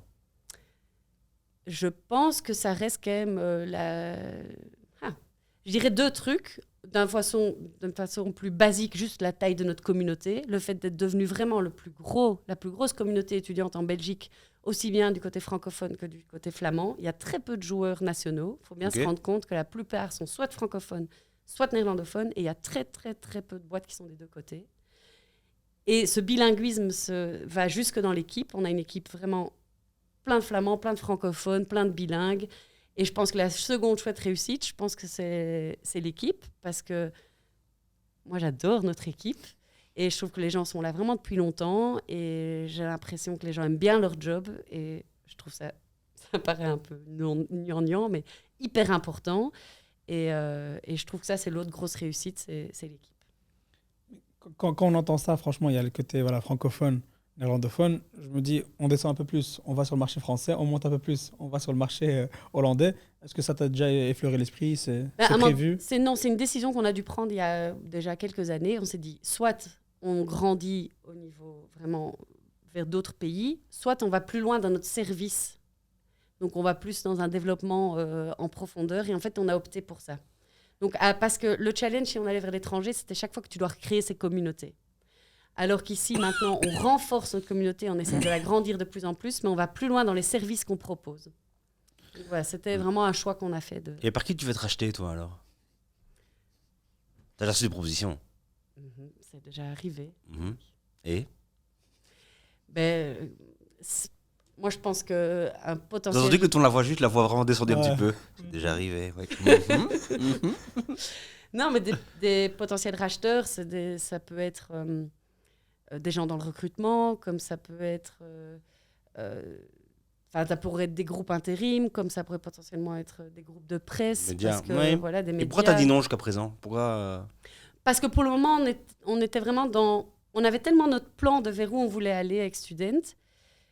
Bon, d'ailleurs, ça ne s'arrête pas. Hein, c'est ça le challenge, c'est qu'on a tout le temps des plans. Que je sais pas. Et puis, on aimait bien notre... Bon, c'est très basique, mais on aime bien notre job. On trouve que c'est chouette. On voit encore plein de perspectives de croissance. Donc, dans cette optique-là, on voyait pas spécialement une raison de vendre. Ok. Toi, tu cherches pas ça donc pour l'instant? Non. Ok. C'est quoi la prochaine étape maintenant, le prochain défi que tu vois? Parce que tu me dis que tu as plein de défis. Ouais. Ben, Précisément. pour le moment, nous, le gros challenge, c'est d'évoluer de plus en plus vers la vidéo. Donc, mais évidemment, le challenge, il n'est pas du côté des étudiants. Eux, ils sont prêts à réceptionner les vidéos. Il est côté des entreprises. Parce que la création de vidéos auprès des entreprises, c'est souvent un gros challenge. Surtout que souvent, je leur dis, prenez juste votre téléphone. On n'a pas besoin d'une vidéo high quality. On veut quelque chose d'authentique et de vrai. C'est ça qui est important pour les jeunes. Mais donc... Nous, l'objectif, c'est d'évoluer. Ça vous intéresse? Non, c'est toujours ça, tu vois, le côté authentique, téléphone, etc. On Ouais. en parle tout le temps. Donc. D'évoluer de plus vers la vidéo. On est en train d'ailleurs retravailler notre plateforme aussi pour accueillir encore mieux les vidéos. Donc, notre objectif, c'est vraiment bien d'évoluer vers ce chemin-là, quoi. Mais c'est quand même un challenge parce qu'il faut convaincre les entreprises de passer à ça. Il y en a qui sont déjà à fond aussi, mais il y en a qui parfois ne le font pas pour des questions de budget ou des questions de temps ou des questions de... Et qu'est-ce que tu vas faire? Tu vas toi leur proposer un service vidéo ou elles vont en faire ça et... Bon, l'idée, c'est que eux nous proposent des vidéos. S'ils n'arrivent pas à le faire, on les aidera à le faire. Mais parfois, ils ont des vidéos. Donc, l'idée, c'est de ne pas réinventer la roue non plus. Ouais. Mais ça dépend de la taille de la boîte. Hein. Tu as des boîtes qui ont des gros services marketing et qui ont plein de trucs. Et puis, tu as des boîtes qui sont où tu as une personne RH responsable de tout faire. Oui. Tu peux pas lui demander de faire des vidéos. Non, mais nous, parfois, parce que donc, nous, on développe une activité où on fait des vidéos pour les entreprises qui ont besoin de recrutement, tout ça et tout. Et on remarque que plus le service est petit, mais plus ils ont besoin de toi pour faire la vidéo, je veux dire. Parce que, évidemment, que quand tu es tout seul, et parfois j'ai l'impression même que ce qu'on leur apporte, c'est pas forcément la vidéo, c'est savoir que tous les mois, il y a 2 vidéos qui tombent. Tu vois, on a avant regardé qu'est-ce qu'il fallait, c'était quoi tes besoins, nanana, et ils doivent plus s'occuper, tu vois, parce qu'ils sont. Et qu'en effet, quand ils sont des gros départements, ben voilà, ils ont les moyens de faire les trucs, la ressource, quoi. Donc, ça, c'est un de nos grands plans d'évolution. Et puis, c'est aussi beaucoup plus prendre en main les réseaux sociaux pour les entreprises. Gérer pour eux, tu veux dire? Oui, gérer pour eux, parce qu'en Ok. fait, nous, on fait du retargeting sur base des datas qu'on collecte. Donc, on peut faire du retargeting beaucoup plus quali que si l'entreprise va dépenser le même budget dans les réseaux sociaux, mais sans data. Parce que si tu n'utilises pas la data, tu vas juste utiliser les outils de targeting de Meta, enfin de Facebook, Insta ou de TikTok. Mais nous, on va faire du retargeting du comportement des utilisateurs, de qui ils sont, etc. Donc, ça va être beaucoup plus qualitatif. Sur de l'organique, vous faites de l'organique et Non, puis là, vous je parle vraiment retargetez, du payant, quoi. vous faites du payant et puis du retargeting sur le payant. Oui, tout à fait. Et donc, c'est là où on prend beaucoup plus en main maintenant les choses pour les entreprises. Et puis aussi parce que beaucoup de nos clients sont recruteurs et que c'est chaud pour un recruteur, en plus de devoir recruter, il doit être partout sur tout le réseau. Enfin, ça rend son job compliqué, donc on l'aide en fait là-dedans aussi. En fait, tu fais tout. Tu fais de la vidéo, tu fais une agence marketing digital, tu as une agence de Avec toujours recrutement. le même objectif. Laisse-nous faire la vidéo, nous on fait la vidéo. Parfait, Je vous pense pouvez que faire c'est les trop gros. vidéos. Nous on a un studio et on vient faire les vidéos et après c'est diffusé sur tes réseaux et c'est bien. Et nos vidéos sont bien meilleures parce que elles sont diffusées, enfin ça marche beaucoup mieux parce que il y a le réseau Student.be derrière, évidemment, qui va aider à trouver Voilà, les. magnifique. Ça, On c'est va mon faire deal. Mais non, mais Salut on- la main pour le deal, salut la main parce que je suis trop loin, mais là, je veux pas bouger le micro. Allez-y. ça. Faut d'abord voir tes conditions. Hein. Très bon. Non, mais en vrai, l'idée, c'est juste de communiquer envers les jeunes. L'objectif est toujours le même, c'est d'avoir des candidats au job ou au stage. Mais Oui. c'est juste de trouver quels sont le meilleur moyen. C'est ce que je disais au tout début, trouver le meilleur moyen pour l'entreprise, pour se faire connaître auprès du jeune et pour les convaincre de postuler. Quoi. Ok. On va avec la dernière partie de l'interview, si t'es ok. On va parler un peu de l'écosystème et on va voir un peu. On aimerait bien que tu nous dises un peu qui, à part Student.be, évidemment, t'inspire dans l'écosystème et qu'il faudra absolument aller regarder ce qu'ils font, tout ça. Dans le même secteur que nous ou rien à N'importe. voir Non. Mais moi, j'ai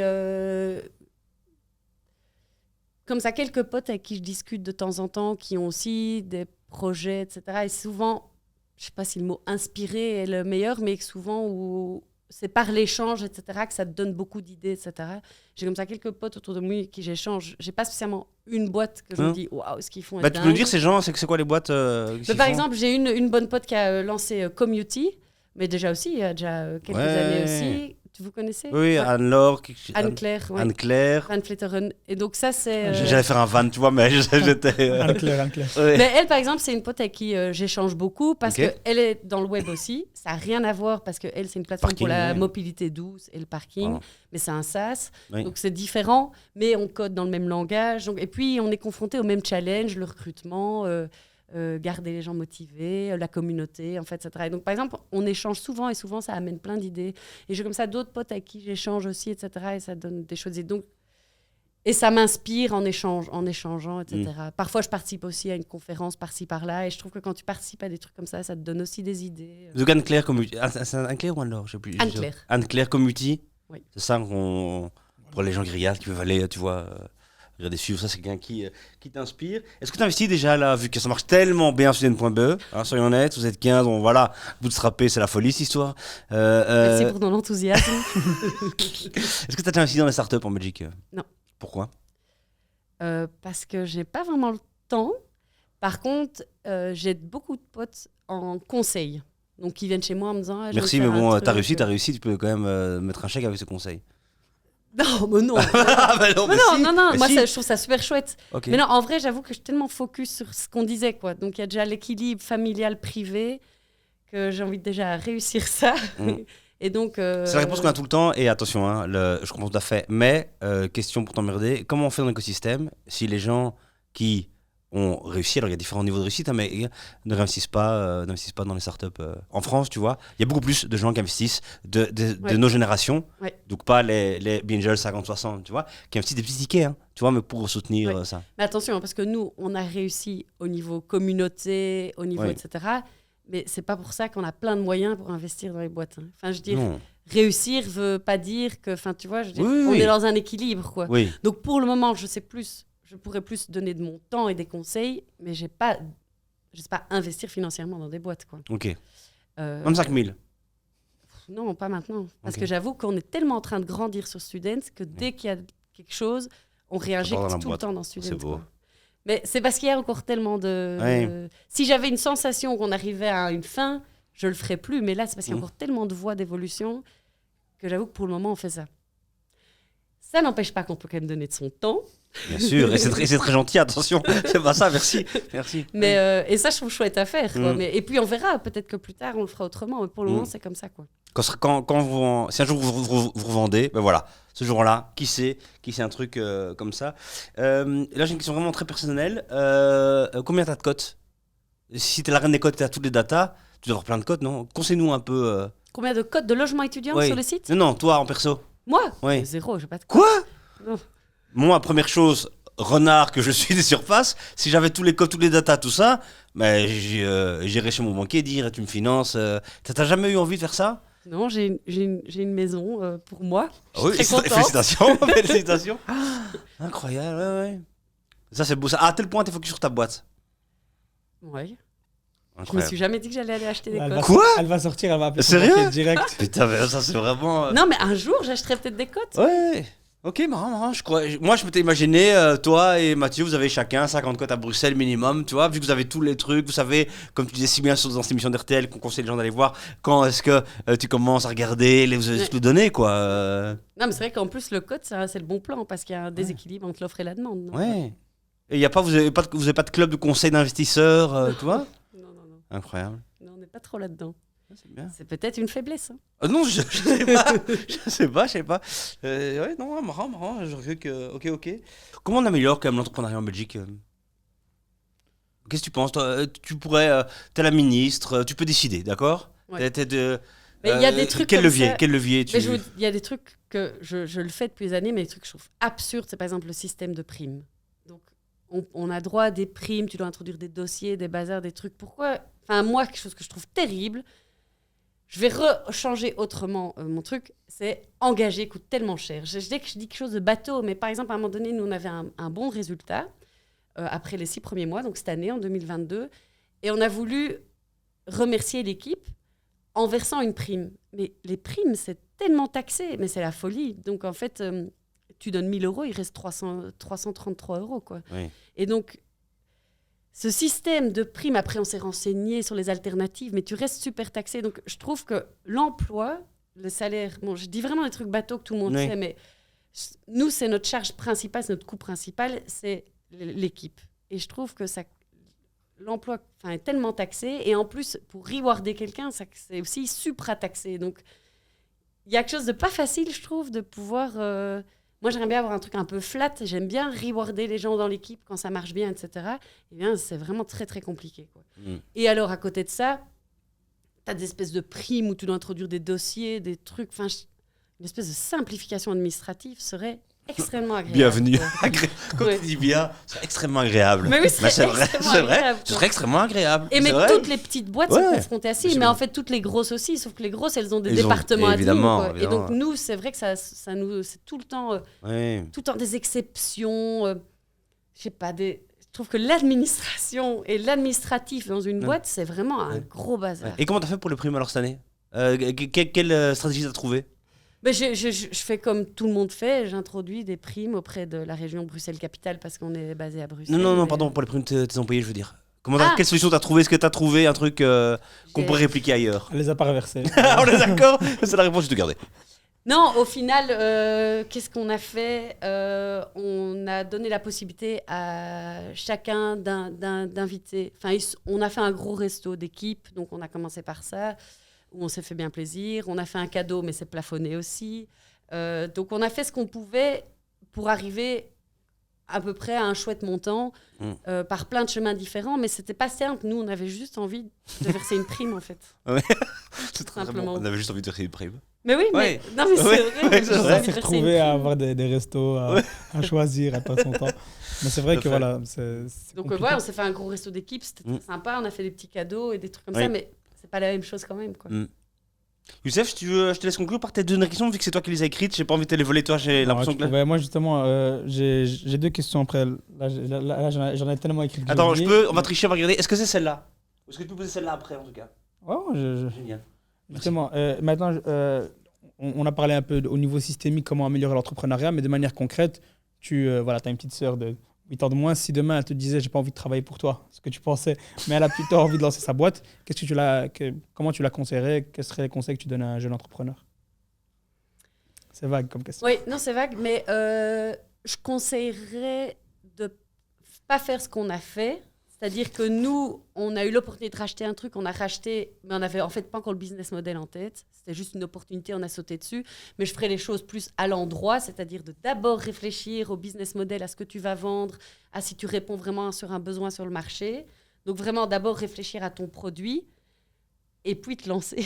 Ça paraît bête, mais c'est parce que nous, on a fait l'inverse en fait. On a d'abord racheté un truc sans savoir où on allait en tirer de l'argent en fait. Donc j'aurais tendance à faire l'inverse, donc le plus classique. J'aurais tendance à m'associer. Donc ça, c'est le deuxième conseil que je dis, mais je l'ai déjà assez dit. Je trouve que vraiment, quand je regarde autour de moi et quand je regarde mon expérience, je pense qu'être à 2, oui, je pense 2, c'est un bon nombre, ou 3, peu importe, mais en tout cas pas seul.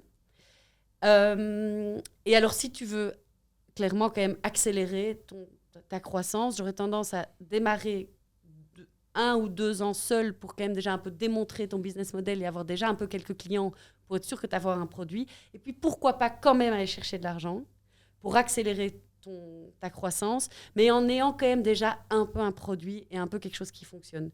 Parce que quand même, souvent, on voit des projets où ils vont chercher de l'argent, en fait, alors qu'il n'y a pas encore de business model validé. C'est rare que ça se termine vraiment super bien, ces histoires-là. Donc, j'aurais tendance à faire ça. Et merci pour la réponse. Et justement, je me dis maintenant, on a beaucoup de jeunes qui voient plein d'opportunités, mais toi, avec un peu plus d'expérience, si tu devais conseiller une niche ou commencer à répondre à un seul besoin du marché maintenant pour 2023, par exemple, là où tu te dis, là, il y a vraiment quelque chose à faire, fonce, tu conseillerais quoi? Il y a plein de sujets qui sont quand même chauds. Moi, je pense à tout ce qui est environnement, climat, etc. Là, je pense que c'est une belle voie s'il y a moyen de trouver un projet là-dedans. Après, c'est vrai que tout ce qui est emploi, etc., comme nous, ça reste un truc où je pense qu'il y a aussi de la place encore pour faire des choses. En fait, je pense qu'il faut juste aller vers des secteurs porteurs, quoi. En même temps, tu peux ouvrir un resto et que ça cartonne aussi. J'ai l'impression que c'est pas toujours une question du secteur qui fonctionne. C'est clair qu'il y a des secteurs plus tendance, etc., mais c'est aussi la façon dont tu fais les choses, quoi. Et j'ai parfois l'impression que des gens qui ont des idées sont des penseurs, et parfois il faut aussi juste agir, quoi. Ça paraît basique ce que je dis, mais c'est genre prendre son téléphone, appeler une entreprise, voir s'il est intéressé par ton produit, oui ou non, tester, voir si ton pricing est le bon, juste essayer et avancer. Et puis tu verras bien si tu arrives quelque part, quoi. Pour pas rester au stade projet, quoi, en gros. Pas mal. Mais ça paraît un peu bateau ce que je dis, mais Non, c'est des choses qu'on voit comme de ça. se bouger. C'est du bon sens. Non, et d'y aller et d'exécuter, quoi. et C'est comme ça que tu sais, quoi. tester. Ouais. Nous, on lance tout le temps des nouveaux produits. Oui. Et parfois, on se gourre. Et on s'en prend plein la gueule parce qu'on se gourre, parce qu'on a mal estimé notre prix, qu'en fait, on y perd de l'argent. Mais au moins, on teste, on développe notre produit, puis on l'améliore. Et en fait, je pense que c'est ça qui est important, c'est d'avancer, parce que sinon, tu stagnes, quoi. Alors, notre dernière question. Oui. Qu'est-ce qu'on te souhaite pour 2023? Mais je dirais encore une belle année pour Student. Non, Oui, je dirais que la famille, c'est en 2. Hein. C'est officiel. C'est officiel, ça là. non, je dirais à titre perso ou à titre... Non, pour le student, quoi. En effet, qu'est-ce qu'on se souhaite pour Pour student? Student, mais je dirais qu'on arrive à prendre le tournant vidéo qu'on a envie de prendre, d'arriver à prendre tous les tournants qu'on a envie de prendre, parce qu'on a beaucoup de projets qu'on arrive un peu à les prendre, tout en étant OK dans la charge de travail, parce qu'on doit faire gaffe, parce que parfois la charge de travail est importante. Donc je dirais de trouver un bel équilibre entre nos objectifs et l'équipe. Parfait. Youssef, on est bon là-dessus, hein. C'est magnifique. Nickel. Florence, merci beaucoup d'être Avec venue plaisir. dans le salon. J'espère que j'ai pas Dans trop le salon. parlé. C'était hyper cool. Pas du tout, pas du tout. C'était Tendance très, à beaucoup parler. c'est très agréable, comme tu l'as dit parfois dans le. Ce serait super agréable. l'émission. Ouais, on va s'arrêter là-dessus. Suivez Florence évidemment sur LinkedIn. Et c'est où? Parce qu'en fait, t'es pas très actif sur tes réseaux, toi, en fait. Privé, non, mais LinkedIn, ça va. LinkedIn, oui. Donc sur LinkedIn, si t'es étudiant, évidemment, va t'inscrire. Évidemment, c'était une boîte qui, évidemment, va sur student.be, c'est une évidence. Chez nous, évidemment, tu t'abonnes, tu commandes. Ça, c'est le mieux que tu peux faire pour nous soutenir. Vraiment, n'importe quel commentaire pour dire que Florence est une CEO incroyable. Ou si t'as des questions pour elle, tu peux les poser en dessous de la vidéo et on fera en sorte qu'elle te réponde. On la harcèlera. C'est comme ça. Je répondrai. Oh là là. Et que tout le monde se porte bien. Et à bientôt, quoi. D'accord? Merci beaucoup. À bientôt. Merci. Merci beaucoup. À plus.